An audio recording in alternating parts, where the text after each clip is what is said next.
Good evening! Dito tayo sa Jasil Center. Kakatapos na namin bumili ng printer para sa kaka-improve ng ating peanut business. Finally, nakabili din tayo.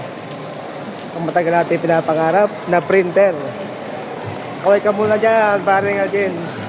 Yun o, napakalupit na ako ng partner. Bye-bye!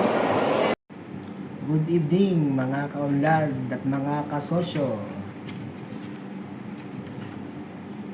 Ito nga pala yung aking negosyong peanut. At ngayong gabi nga ay lalagyan ko na ng logo ang aking peanut. Kaso kanina naghanap ako ng sticker paper sa City Center. Kaso problema, wala akong mahanap na sticker paper. Nagtingin na ako kahit saan. Inikot ko ng buong Sarja. Wala akong mahanap na sticker paper. Kaya, didiskartihan ko na lamang. At ito, nakapag-print na ako sa gamit yung aking nabiling printer. Ito ay normal na bond paper. Dito lang ako nag-print sa normal na paper. Tapos, lalagyan ko na lang siya ng double-sided sa likod. Pwede rin niyo itong gayahin kung sakaling wala kayong mabilang sticker paper. So, simulan na natin.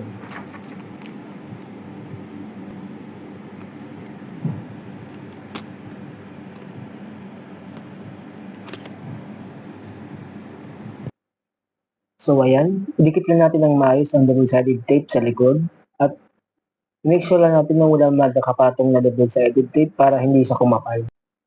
And then kung wala taban tayong paper cutter, pwede tayong gumamit ng gunting at mano-mano na natin siyang gugupitin.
Ngayon guys, kahit wala akong nahanap na sticker paper, nagawan pa natin ang paraan na magkaroon tayo ng logo.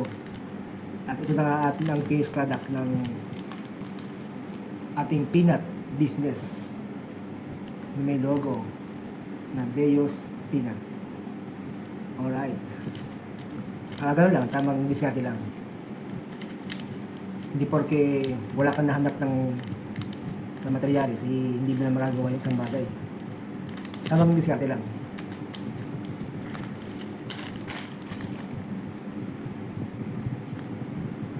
Okay.